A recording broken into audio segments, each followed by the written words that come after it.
Basic English class चल रही थी, इसमें आप सीख रहे थे शुरुआत से सही इंग्लिश पढ़ना, लिखना और बोलना। तो यहाँ पर आपने शुरुआत की थी टेंसेस की।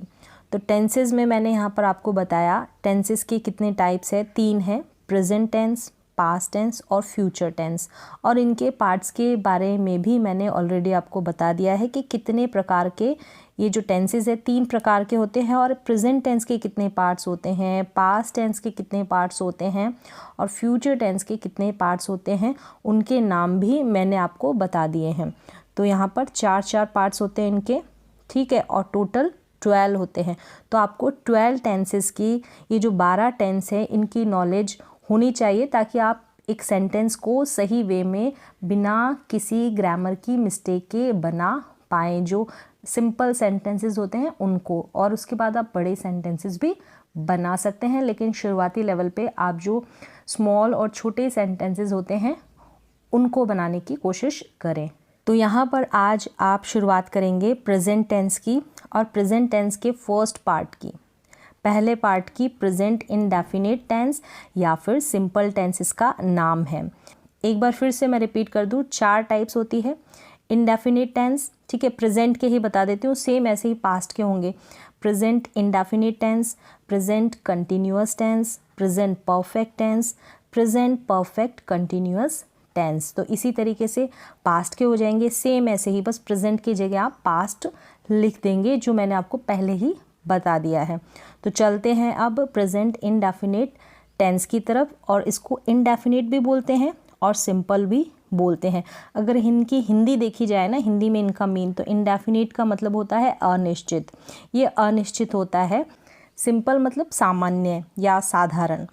अब ऐसे जो सेंटेंसेस होंगे इनको आप पहचानेंगे कैसे, कैसे पहचानेंगे, ये इनकी पहचान होती है। अगर आप बिल्कुल बिगनर हैं तो इसी तरीके से पहचानेंगे तो आप पहचान पाएंगे, ज़्यादा कंफ्यूज नहीं होंगे। और भी तरीके हैं पहचानने के, लेकिन बहुत सिंपल तरीका है ये। इस तरीके से कैसे, कोई भी हिंदी का वाक्य होगा, हिंदी का सेंटेंस होगा, उसकी एंडिंग यानी उसका अंत ता है या ता हूँ, ती है या फिर ते है या ते हो, इस तरीके से हो, ये सेंस देगा ना, तो वहाँ पर आप समझ जाएंगे कि ये प्रेजेंट इंडेफिनिट टेंस है, प्रेजेंट सिंपल टेंस है। चाहे प्रेजेंट इंडेफिनिट बोलें या फिर चाहे प्रेजेंट सिंपल टेंस बोलें, दोनों ही करेक्ट है, दोनों तरीके से बोले जाते हैं, जो आपको बेहतर लगे।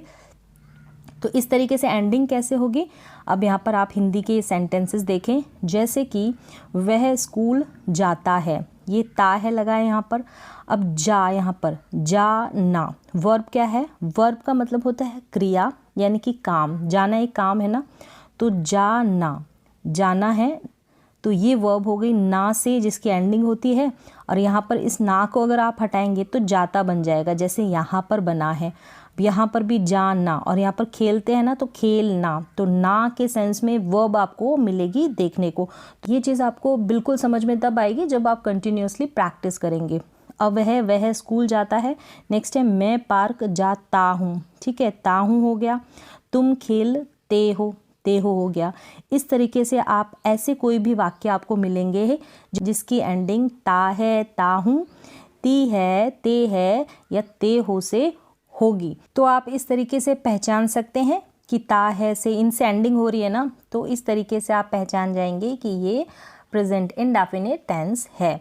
अब वर्ब अगर आपको नहीं आती है, बिल्कुल बिगनर है, जाना यानी ना से एंडिंग, जाना, खाना, पीना, खेलना, पढ़ना, ना आ रहा है ना, तो इसका मतलब ये वर्ब है, ये क्रिया है, ये काम है, या फिर दूसरे तरीके से बहुत इजी लैंग्वेज में ये एक्शन वर्ड्स है। जहाँ पर कोई ना कोई एक्शन हो रहा है, कोई ना कोई काम हो रहा है, उसी को हम वर्ब कहते हैं, उसी को हम हिंदी में क्रिया कहते हैं।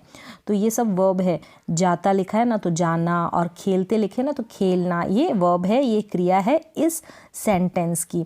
अब आगे और देख लेते हैं इसके बेसिक रूल्स। में क्या होता है कि समय का पता नहीं चलता। अब इसमें लिखा था, पहले समझ ले कि समय का पता नहीं चलता, टाइम का, ठीक है, टाइम का नहीं पता चलता कि कौन से टाइम की, कौन से समय की बात की जा रही है। और घटना अनिश्चित होती है, निश्चित नहीं होती, अनिश्चित होती है, और समय समय पर होती है, समय समय पर होती है, और अनिश्चित होती है, इंडेफिनिट होती है। जैसे कि यहाँ पर है वह कब जाता है, वह स्कूल तो जाता है, ये तो पता चल रहा है कि सामान्य सा उसका काम है, वो स्कूल जाता है, लेकिन कब, कल गया था या फिर आने वाले कल को जाएगा, टुमारो जाएगा। तो इस तरीके से इसका पता नहीं चलता समय का, किसका, समय का इसमें पता नहीं चलता। तो अनिश्चित होते हैं, कोई निश्चितता नहीं होती और ये सामान्य रूप से घटित होते रहते हैं, मतलब चाहे रोज़ाना हो, चाहे हफ्ते में एक बार हो, चाहे महीने में एक बार हो, चाहे साल में एक बार हो, इस तरीके से ये होता रहता है ये काम, मतलब स्कूल जाने का, पार्क जाने का और खेलने का।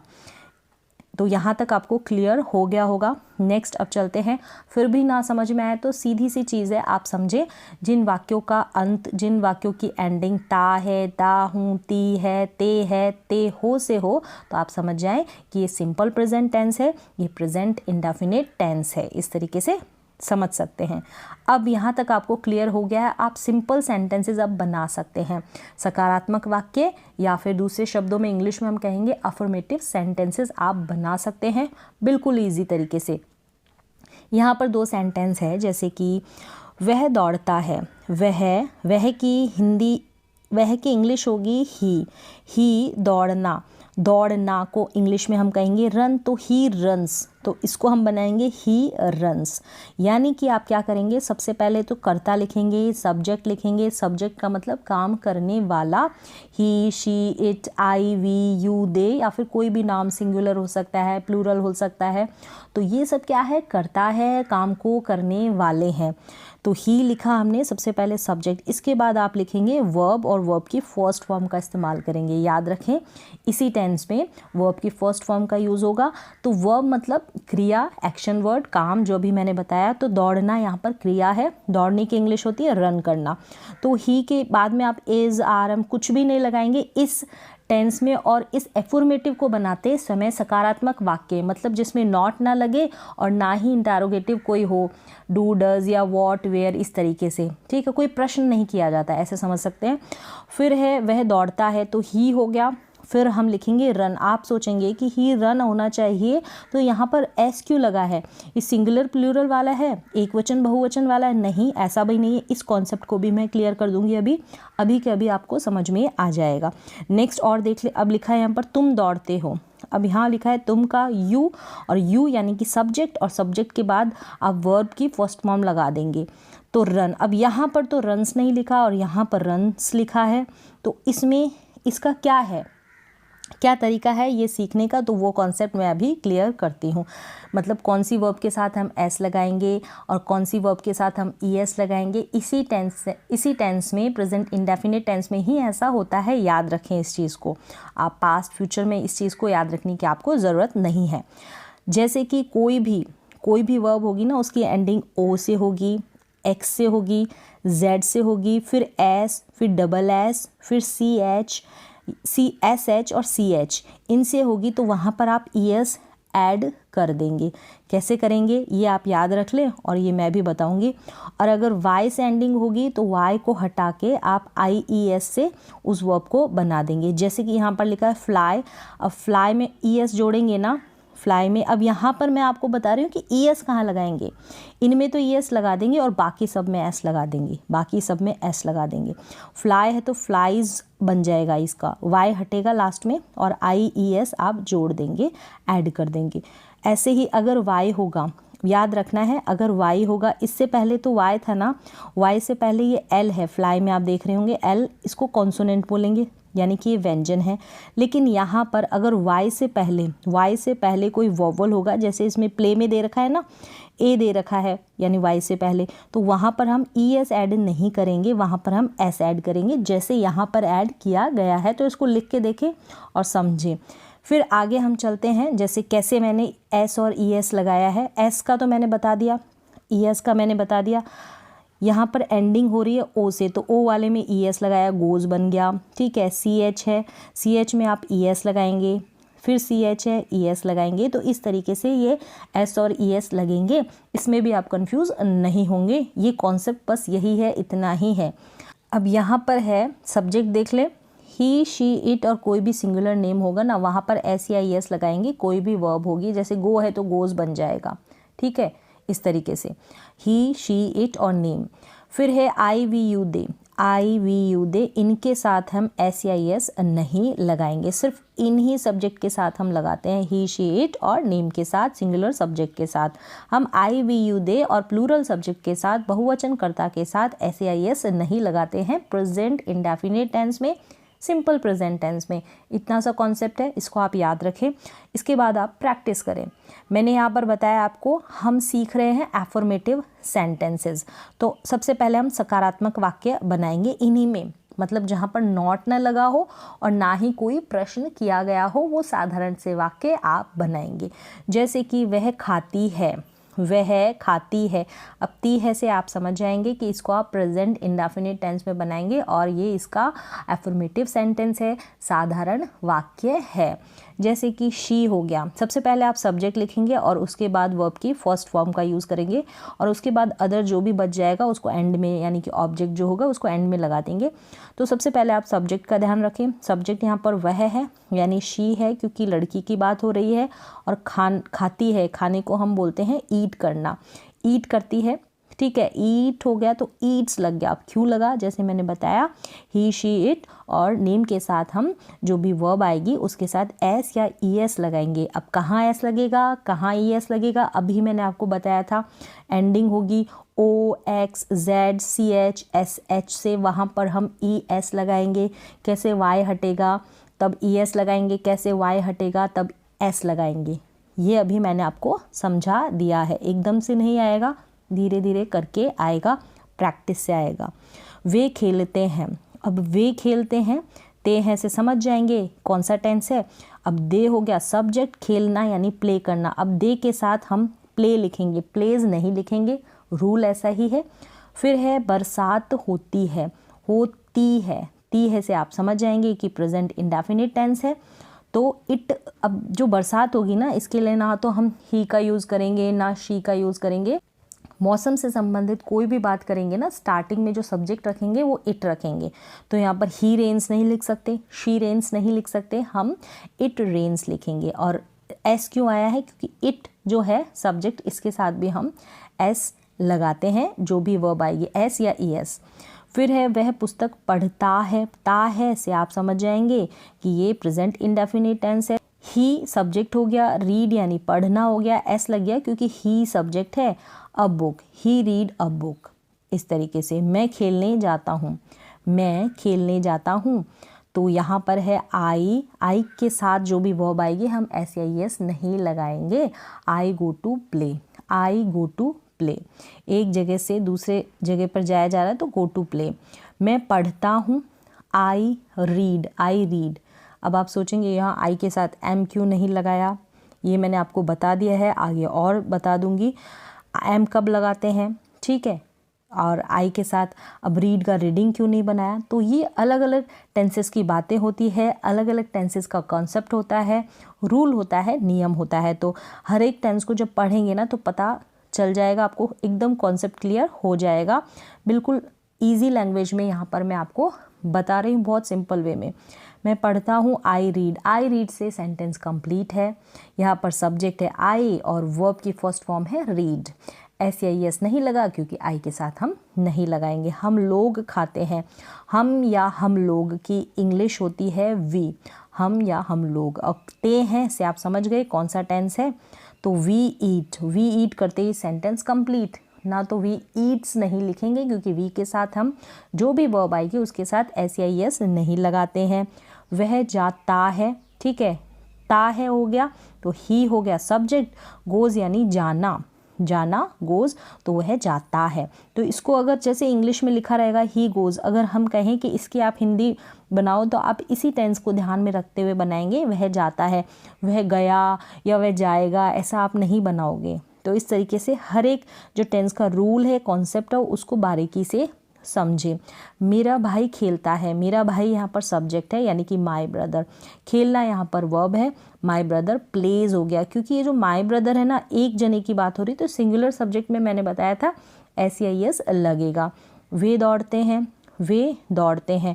तो वे लोग या वे सेम ही है, इनका जो सब्जेक्ट है तो दे होगा, इनकी जो इंग्लिश है दे, और दौड़ना यानी कि रन करना, तो दे रन। अब रन्स क्यों नहीं आया आपको समझ में आ गया होगा।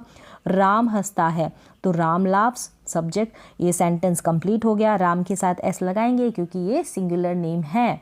फिर है तुम गाते हो, यू सिंग, समझ में आ रहा होगा, यू सिंग। मेरे दोस्त यहाँ पर सब्जेक्ट है, माय फ्रेंड्स। माय फ्रेंड्स जो है यहाँ पर प्लूरल सब्जेक्ट है, बहुत सारे फ्रेंडों की बात हो रही है ना, तो प्लूरल सब्जेक्ट के साथ जो भी वर्ब आएगी ना उसमें हम एस नहीं लगाएंगे। माय फ्रेंड्स डांस, मेरे दोस्त नाचते हैं। मैं एक पुस्तक पढ़ता हूँ, I read a book, I read a book. सूर्य पूर्व में उगता है, रोजाना उगता है, तो द सन राइजेज आएगा, सन एक है ना तो राइजेज, और सन से पहले हम द आर्टिकल का यूज़ करते हैं, मैंने बताया था आपको। The sun rises in the east, in the east यानी कि पूरब में। यहाँ तक आपको कॉन्सेप्ट क्लियर हो गया होगा। अब हम नेगेटिव सेंटेंस के कुछ सेंटेंसेस बनाएंगे और फिर हम क्या करेंगे, इंटरोगेटिव सेंटेंसेस के भी सेंटेंसेस बनाएंगे अभी। अब यहाँ पर है, यहाँ से स्टार्ट हो जाते हैं नेगेटिव सेंटेंस बनाना। अब नेगेटिव जब नकारात्मक वाक्य बनाएंगे प्रेजेंट इंडेफिनिट टेंस के, तो इसमें क्या है, आपको दो चीज़ें याद रखनी है। आप सिर्फ नॉट नहीं लिखेंगे, आप लिखेंगे डज नॉट या फिर डू नॉट। अब कहाँ पर डज लिखेंगे और कहाँ पर डू लिखेंगे ये आपको ध्यान रखना है। डज का यूज़ हम क्या करेंगे, अब आपको अगर आइडेंटिफिकेशन पहचान बताऊं तो आप ध्यान रखें कि इस पे तो एस या एस नहीं लगा है और इस डू में एस या एस लगा है, तो आप समझ गए होंगे कि डज यानी एस या एस हम ही, शी, इट और नेम के साथ लगाते हैं, सिंगुलर नेम के साथ। तो इसका मतलब हो गया डज का इस्तेमाल भी हम ही, शी, इट और नेम के साथ करेंगे। और डू के साथ एस या एस नहीं लगा है तो नेगेटिव बनाते समय जो बाकी सब्जेक्ट है ना, आई, वी, यू, दे, इनके साथ हम एस या एस नहीं लगाते ना जो वर्ब आती है, तो इसलिए हम यहाँ पर भी डू का यूज़ करेंगे। तो डू नॉट हो जाएगा, इनके साथ यूज़ इनका, आई, वी, यू, दे के साथ डू नॉट का यूज़ करेंगे, और ही, शी, इट और सिंगुलर नेम के साथ हम डज नॉट का यूज़ करेंगे। ये आपको ध्यान रखना है। क्लियर हो गया? इतना ध्यान रखने के बाद आप इजीली जो नेगेटिव सेंटेंस होते हैं ना प्रेजेंट इंडेफिनिट टेंस के या फिर सिंपल प्रेजेंट टेंस के बना सकते हैं। अब सेंटेंसेस देख लेते हैं, जैसे कि अब क्या करना है आपको, यहाँ पर एक चीज़ ध्यान रखनी है। सबसे पहले हम सब्जेक्ट लिखेंगे, सबसे पहले सब्जेक्ट, और उसके बाद हम डू नॉट या डज नॉट का यूज़ करेंगे। फिर उसके बाद हम क्या कर देंगे, वर्ब लिख देंगे, वर्ब की फर्स्ट फॉर्म ही आएगी। अब यहाँ पर एक चीज़ याद रखनी है कि डज में ऑलरेडी एस या ई एस लगा हुआ है ना, तो ई एस लगा है मतलब, तो हम जो भी वर्ब आएगी ना इसमें एस या ई एस ऐड नहीं करेंगे, बस इतना आपको ध्यान रखना है, नहीं ऐड करेंगे नेगेटिव बनाते समय। क्लियर हो गया? वह नहीं खाती है तो शी हो गया, शी नहीं आ गया ना नेगेटिव, वह नहीं खाती तो डज नॉट हो जाएगा, शी डज नॉट, और ईट हो जाएगा। अब यहाँ पर शी के साथ ईट्स लगता है ना सिंपल सेंटेंस जब बनाते हैं हम, लेकिन यहाँ नहीं लगेगा, शी डज नॉट ईट। बस इतना सा कॉन्सेप्ट आपको क्लियर करना है। नेक्स्ट है वे नहीं खेलते हैं, वे यानी कि दे, अब दे के साथ डू नॉट लगेगा, ये आप याद कर लें या समझ लें, दे डू नॉट, और फिर वर्ब आ जाएगी प्ले। और वर्ब की इसमें आपको फर्स्ट फॉर्म लगानी है, एस ई आई एस की कोई एंट्री नहीं है, सिर्फ है प्रेजेंट इंडेफिनिट टेंस के एफर्मेटिव सेंटेंस में, सिंपल सेंटेंसेस में, सकारात्मक वाक्यों में जहाँ नॉट नहीं लगता, जहाँ पर प्रश्न नहीं पूछा जाता, वहाँ पर ऐड होता है। बस इतना सा आपको ध्यान रखना है। वे नहीं खेलते हैं, दे डू नॉट प्ले। अब क्लियर हो गया? ऐसे ही आप खुद से सेंटेंसेस बनाएं। बरसात नहीं होती, बरसात की बात हो रही तो इट लगाएंगे, इट के साथ डज नॉट आ जाएगा। Rains, it does not rains, अब यहाँ पर इट डज नॉट रेन्स, ये जो एस है गलत हो गया है, इसको आप एस को हटा दें, इट डज नॉट रेन आएगा, एस लगा देंगे तो गलत हो जाएगा, तो आपको सिर्फ RAIN रेन लिखना है। इट डज नॉट रेन, बरसात होना जो होता है, यहाँ पर रेन जो है वर्ब का काम कर रही है, क्रिया का, बरस रही है उसके लिए रेन का यूज़ हुआ है। फिर है वह पुस्तक नहीं पढ़ता है, वह यानी कि ही, अब नहीं करता, डज नॉट, क्या नहीं करता, रीड अ बुक, पुस्तक नहीं पढ़ता है। अब ता है ती है से आप पहचान गए कि नेगेटिव कौन से टेंस का है। क्लियर है? मैं खेलने नहीं जाता हूँ, मैं यानी कि आई क्या नहीं करता, डू नॉट आ रहा है क्योंकि आई के साथ डू नॉट लगेगा, क्या नहीं करता, I do not go to play, यानी खेलने को नहीं जाता है। मैं नहीं पढ़ता हूँ, आई डू नॉट रीड यानी पढ़ना, आई डू नॉट रीड या स्टडी, आई डू नॉट, आई के साथ डू का यूज़ करेंगे। हम लोग नहीं खाते हैं, हम लोग यानी कि वी, हम लोग या हम की इंग्लिश होती है वी डू नॉट क्या नहीं करते, ईट नहीं करते। अब वी के साथ हम डू नॉट का यूज़ करेंगे। क्लियर हो गया? एक बार फिर से रिपीट कर दूँ, आई वी यू दे और प्लूरल सब्जेक्ट के साथ हम डू नॉट का यूज़ करेंगे। ही शी इट और सिंगुलर सब्जेक्ट के साथ हम डज नॉट का यूज़ करेंगे, लेकिन वर्ब के साथ SEIS नहीं ऐड करेंगे। अब हम चलते हैं थर्ड नंबर के सेंटेंसेस, इंटैरोगेटिव सेंटेंसेस में। अब इंटैरोगेटिव सेंटेंसेस में यहाँ पर क्लियर करूँगी जो कि होंगे हेल्पिंग वर्ब से। अब ये जो अब याद रखना है आपको कि प्रेजेंट इंडेफिनिट टेंस यानी सिंपल प्रेजेंट टेंस की हेल्पिंग वर्ब सहायक क्रिया डू और डज होती है। हेल्पिंग वर्ब डू और डज होती है, इन्हीं से वाक्य बनेंगे इंटैरोगेटिव। कैसे? जैसे कि अब शुरुआत क्या से होगी, सारे जो इंटैरोगेटिव सेंटेंस है ना इनकी शुरुआत में क्या रखा है, तो इसका मतलब आपको डू या डज लगाना है। अब बीच में क्या आता है वो मैं WH वर्ड वाले यहाँ पर क्लियर नहीं कर रही हूँ, क्योंकि ये बेसिक जो लर्नर्स है, बिगनर्स हैं, जो अभी शुरुआत कर रहे हैं, उनके लिए यही तरीका ईजी पड़ेगा, और वो वाले मैं कभी आगे डिस्कस करूँगी। क्या वे दौड़ते हैं? अब क्या वे, सब्जेक्ट देखना है आपको, सबसे पहले सब्जेक्ट देखना है। सब्जेक्ट यहाँ पर दे है, दे है, क्या है? दे है। अब डू लगेगा या डज लगेगा ये डिपेंड करता है, ये निर्भर करता है सब्जेक्ट के ऊपर। सब्जेक्ट यहाँ पर दे है तो इसका मतलब डू लगेगा। स्टार्टिंग आप डू या डज से करेंगे, डू दे और फिर वर्ब लिख देंगे। डू दे रन, क्या वे दौड़ते हैं, क्या वे खाते हैं, डू दे ईट, इस तरीके से बनाए। और क्या वे टीवी देखते हैं, डू दे वॉच टेलीविज़न या टीवी, इस तरीके से। क्या राम हंसता है, अब डज आ जाएगा, ठीक है, डज आ जाएगा। शुरुआत क्या से, लास्ट में ता है, तो डज राम लाफ, आर यहाँ पर कैपिटल लिखना है, क्योंकि नाम है ना, नाम में हमको हमेशा पहला लेटर कैपिटल लिखना होता है, तो ये गलत टाइप हो गया small letter. Does Ram laugh, अब एस नहीं लगाएंगे, एस कहीं नहीं लगेगा, एस लगेगा सिर्फ जो एफर्मेटिव सेंटेंस बनाते हैं ना वहाँ पर SEIS लगेगा। डज राम लाफ, इस तरीके से। क्या तुम गाते हो, क्या तुम है ना तो डू यू हो जाएगा, do you sing, do you sing, क्या तुम गाते हो। क्या मेरे दोस्त लोग नाचते हैं, यानी मेरे दोस्त काफ़ी सारे हैं ना तो डू आएगा। Do my friends dance, do my friends plural subject है इसलिए डू लगा है, डू माई फ्रेंड्स डांस। क्या मैं हंसता हूँ, डू आई लाफ, अब डू क्यों लगा, आई के वजह से, आई सब्जेक्ट के साथ हम डू का यूज़ करते हैं। अब ध्यान रखना है इंटैरोगेटिव बना रहे हैं तो लास्ट में क्वेश्चन मार्क तो लगेगा ही लगेगा। क्या हम लोग दौड़ते हैं, डू वी रन, हम लोग यानी वी, डू वी रन। अब जब भी इसका आंसर आएगा ना वो यस और नो में आएगा, हाँ या नहीं में, इन वाले इंटैरोगेटिव सेंटेंसेस में। क्या हम लोग दौड़ते हैं, डू वी रन, यस और नो में इसका आंसर आएगा। ऐसे आप प्रश्न पूछ सकते हैं किसी से भी सिंपल वे में। क्या राधा रोती है, डज राधा, क्योंकि राधा सिंगुलर सब्जेक्ट है इसलिए डज का यूज़ किया। डज राधा लाफ, क्या तुम सोते हो, डू यू स्लीप। क्या मैं खेलता हूँ, डू आई प्ले, अभी आपको समझ में आ रहा होगा, बस इसकी प्रैक्टिस करनी है। क्या मैं खेलता हूँ, डू आई प्ले। क्या वे पढ़ते हैं, डू दे, वे यानी दे। अब क्या है ना, इस क्या के लिए आप डू लगा देंगे स्टार्टिंग में, जब भी इस तरीके से स्टार्ट होगा ना इंटैरोगेटिव सेंटेंस हेल्पिंग वर्ब वाला। क्या वे पढ़ते हैं, डू दे स्टडी। क्या वह पढ़ती है, डज शी स्टडी हो गया, यहाँ पर डू दे स्टडी हो गया। तो डिपेंड करता है कहाँ पर डज आएगा, कहाँ पर डू आएगा, सब्जेक्ट पर। तो इस तरीके से आपको 3 टाइप्स के सेंटेंसेस मैंने यहाँ पर बताए हैं। अभी मैंने WH वाले नहीं बताए हैं, आप कंफ्यूज ना हो। ये जो इंटैरोगेटिव सेंटेंस है ये हेल्पिंग वर्ब वाले हैं जिनका आंसर यस और नो में दिया जाता है। शुरुआत आप ऐसे ही करें, क्योंकि शुरुआत अगर ईजी तरीके से करेंगे तो आपके लिए समझना ईजी हो जाएगा।